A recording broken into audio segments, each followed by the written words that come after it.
We often gaze at the grandeur of ancient Egypt, those towering pyramids, the majestic pharaohs, the glimmer of gold. But behind this romantic facade lies a world steeped in terror. Justice in ancient Egypt was not just a decree. It was divine, ruthless, and drenched in blood. Imagine a dimly lit chamber where a barefoot man kneels, shackled, his fate resting in the hands of a judge clad in pristine white linen. This man, he stole a loaf of bread. But here, in this unforgiving court, mercy is a foreign concept. Two guards hold him tight. The judge raises a staff, and the first lash cuts through the air, tearing into flesh. 50 lashes await him. No trial, no chance for defense. Pain wasn't merely punishment. It was a means of purification. Blood splatters onto the sandstone floor, yet the onlookers remain eerily silent. And this? This is just the beginning for minor offenses. Now picture a temple courtyard thick with incense. A woman named Neferu stands trembling, her wrists bound, accused of a crime far worse than theft. Poisoning her mistress. A sinister act, they say, a violation against the very fabric of Ma'at, the natural order.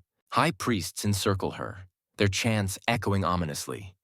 No defense is offered, no evidence is presented. The sentence? Dismemberment, limb by limb. Not just a death sentence, but a curse upon her soul.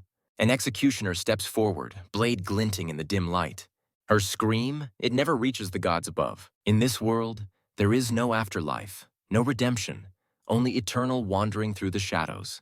Now let's shift to the opulent halls of Pharaoh Ramses III. A nobleman stands before him, trembling, having dared to speak against the great ruler.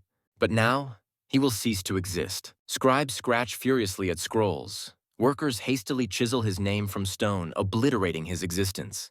This punishment is worse than death. It's called damnatio memoriae. His tomb is sealed, his body burned, and his soul completely erased from memory.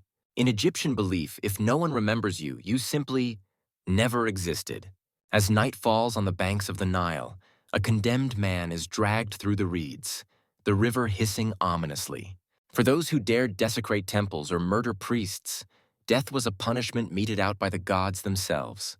Suddenly, glowing eyes pierce the darkness, the eyes of Sobek, the crocodile god. The man is tossed into the river, and as he screams, the water erupts around him, then falls silent. No mummification for him, no prayers to ease his passage. His soul? Devoured? His fate? Sealed forever. Fast forward to today, an archaeological dig site. Egyptologists and eager students gather around as a dusty scroll unfurls, revealing a carved tablet depicting a figure being whipped beside a temple. Thousands of years later, we unearth only fragments of those dark times. Bones with broken joints, tombs with names scratched out, symbols of power, pain, and fear. An Egyptologist traces a chisel mark across a missing name, her voice trembling as she reads it aloud. Every punishment was laden with meaning, a sentence etched for the body and the soul alike.